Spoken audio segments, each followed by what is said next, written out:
ഈശോ മിശിഹായ്ക്ക് സ്തുതിയായിരിക്കട്ടെ. എൻ്റെ ദുഃഖത്തിൻ്റെ കാരണം ഞാൻ സുവിശേഷം പ്രസംഗിക്കാത്തതാണ്.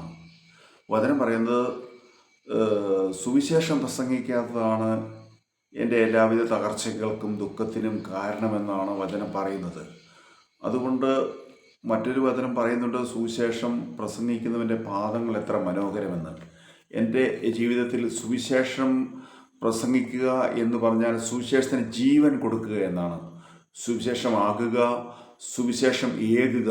യേശു വചനത്തിൽ എങ്ങനെ ജീവിച്ചോ, യേശു ഈ വചനം കൊണ്ട് എന്തുദ്ദേശിച്ചോ അതെൻ്റെ ജീവിതം കൊണ്ട്, പ്രായോഗിക ജീവിതം കൊണ്ട് ഞാൻ എപ്പോൾ അതിന് സാക്ഷ്യമാകുന്നു, അപ്പോൾ എൻ്റെ ദുരിതങ്ങൾ വിട്ടുമാറും. എങ്ങനെ? എന്നെ ഭാരപ്പെടുത്തുന്ന, എൻ്റെ മനസ്സിനെ മതിക്കുന്ന, എൻ്റെ ശരീരത്തെ ഭാരപ്പെടുത്തുന്ന, എൻ്റെ ദൈവവുമായി ഞാൻ അകന്നു നിൽക്കുന്ന മേഖലകളിലൊക്കെയും ഞാൻ എൻ്റെ ദൈവത്തിന് ഒരു സാക്ഷ്യമായി ജീവിക്കുന്ന, സാക്ഷ്യമായി വചനത്തിൽ ജീവിക്കുന്ന, വേറിട്ട വ്യത്യസ്തമായ ഒരു വ്യക്തിയായി കഴിയുമ്പോൾ എൻ്റെ ജീവിതം എൻ്റെ ദൈവത്തിൻ്റെ മുമ്പിൽ പച്ചപ്പുള്ളതായി മാറും, സമൃദ്ധിയുള്ളതായി മാറും. പക്ഷേ നാട്ടുകാരുടെയോ വീട്ടുകാരുടെയോ ഒക്കെ കാഴ്ചപ്പാടിൽ ഒരുപക്ഷേ അത് അത്ര ഒരു പ്രസാദകരമായ അഭിഷേകമുള്ള ജീവിതമാണെന്ന് കരുതിയെന്ന് വരില്ല.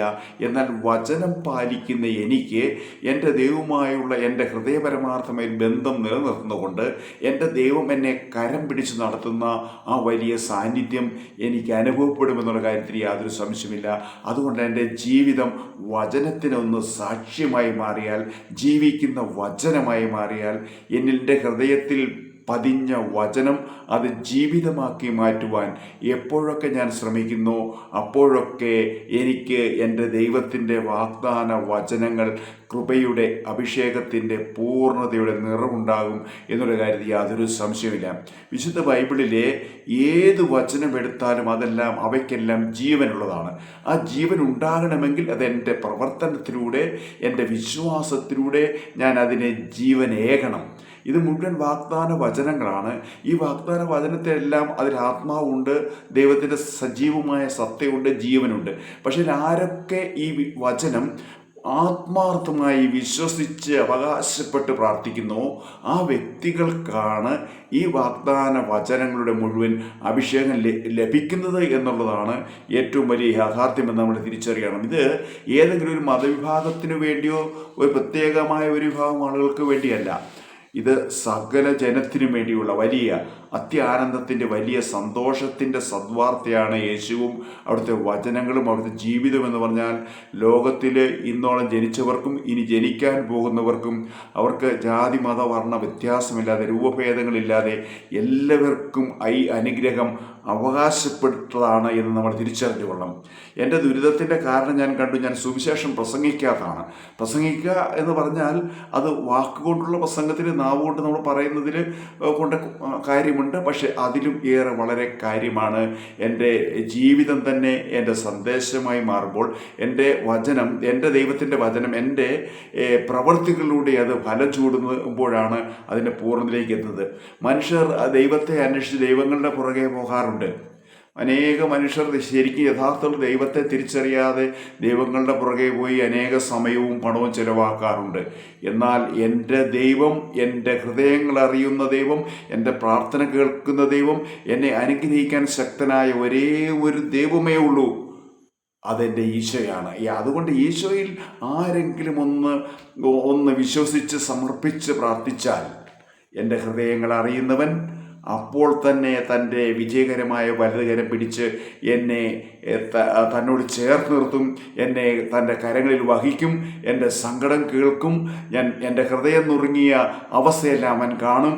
അവൻ എനിക്ക് വിടുതലാണ്, സൗഖ്യമാണ്, കൂട്ടാണ്, കാവലാളാണ്, അനുഗ്രഹമാണ്. എല്ലാറ്റിലും ഉപരിയായി അവൻ നിത്യതയിലേക്ക് എന്നെ കൂട്ടിക്കൊണ്ടു പോകണം. യേശുക്രിസ്തു വഴി, അതെ, പാപമോചകനായ എൻ്റെ പാപങ്ങൾ ഏറ്റെടുക്കുന്ന എൻ്റെ ദൈവം, എന്നെ വിടുവിക്കുന്ന എൻ്റെ ദൈവം, എന്നെ സ്വർഗത്തിലേക്ക് കൂട്ടിക്കൊണ്ടു പോകുന്ന എൻ്റെ ദൈവം.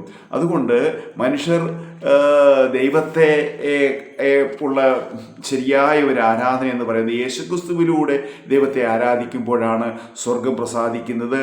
അതുകൊണ്ട് എൻ്റെ ദുരിതങ്ങൾക്കെല്ലാം ഒരു വിടുതൽ കിട്ടുവാൻ ഞാൻ എൻ്റെ ദൈവത്തെ എൻ്റെ പ്രവൃത്തി കൊണ്ട്, പ്രായോഗിക ജീവിതം കൊണ്ട് ഞാൻ ഒന്ന് പ്രൊമോട്ട് ചെയ്ത് കഴിയുമ്പോൾ, ഒന്ന് സമർപ്പിച്ച് കഴിയുമ്പോൾ, ഒരു അധ്വാനം ചെയ്ത് കഴിയുമ്പോൾ, ഒരു വ്യയം ചെയ്ത് കഴിയുമ്പോൾ എൻ്റെ ദൈവം എൻ്റെ പ്രാർത്ഥനകൾക്കും പ്രവർത്തനങ്ങൾക്കും ഉത്തരം നൽകുമെന്ന് തിരിച്ചറിഞ്ഞുകൊള്ളണം. പലർക്കും പ്രാർത്ഥിക്കാൻ കഴിയാത്തതിൻ്റെ ഏറ്റവും വലിയ കാരണം ആത്മീയ രോഗങ്ങളാണ്.